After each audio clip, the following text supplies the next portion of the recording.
If you go to college and someone makes a rude comment about you, that person will stay in your mind the whole day. Many good things may have happened during the day, but your attention keep going back to that one comment. You keep thinking about what that person said to you. People often focus on bad things more than good things. Think about a glass of water. If the glass is half full and half empty, some people will say the glass is half empty. Very few people will say the glass is half full. Why do we remember one insult more than 10 compliments?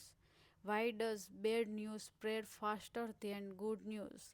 Why do so many people seem negative even when life is going well?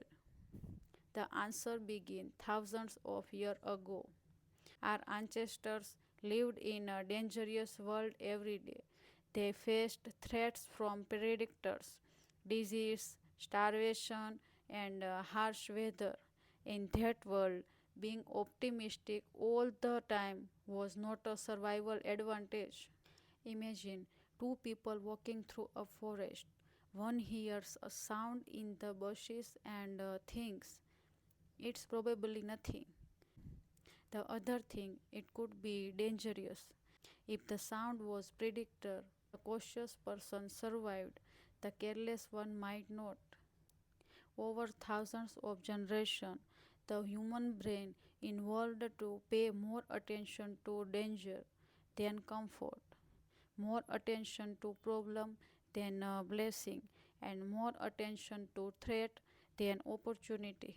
The survival mechanism is still inside us today. Most of us are not running from predators anymore, but our mind still scan for danger. Instead of worrying about wild animal, we worrying about rejections, failure, criticism, money, and relationships. Our brain is constantly asking what could go wrong, not because it wants us to suffer, because it wants us to survive. This is why one negative comment can ruin your entire day. You could receive 100 compliments and one criticism. And when you go to bed, guess which one you will be thinking about? The criticism. Because your brain threat potential threat is urgent, and negativity doesn't only affect individual, it affects entire society. Turn on the news, most headlines are about wars, disasters, crime, scandals, and conflict. Negative example, global economic crisis rises fears about the future. Or a positive example, volunteers around the world plant millions of trees. Why? Because negative stories grab attention. Human attention is valuable, and negative information naturally attracts it. People stop scrolling when they see danger. People click when they see conflict. People react when they feel fear or anger. As a result, negativity spread faster than positivity. Social media amplifies this even more. The more negative a post is, the more likely people are to share it.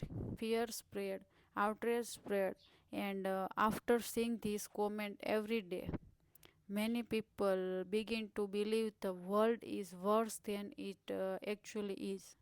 But there is another reason people become negative: pain. Many negative people were not born negative. They become negative after disappointment, after failing again and again. A person may start believing, I can't do it. Maybe they trusted someone and got betrayed. Maybe they loved someone and got hurt. Maybe life don't go the way they expected. Over the time, some people build emotional walls. They stop expecting good things because they don't want to be disappointed again. Their negativity become a form of protection. If you expect the worst, you can never be surprised by it. At least that's what they believe, but there is a hidden cost. Negativity may protect you from disappointment, but it can also prevent you from expecting hope, connection, and growth. But it can also prevent you from experiencing hope, connection, and growth because you expect every person to hurt you. You push away good people too. When you expect opportunity to fail, you stop trying. When you expect the worst from life begin to feel hopeless doesn't mean we should ignore problem. Being positive doesn't mean pretending everything is perfect. Real positivity is not blind optimism. It is seeing reality clearly and still choosing to move forward. So if you find your so if you find yourself becoming more negative, ask yourself, are these thoughts helping me or they are simply old survival instincts trying to protect me from danger that no longer exists? Because the world has problem, but it also has kindness. It has suffering, but it also has hope. What we focus on grows. And while we can't always control what happens to us, we can control which part of reality we choose to give our attention to. The world is not only darkness, the world is not only light. The question is, which one are you feeding every day? This is my own thoughts, and thank you so much for watching this video.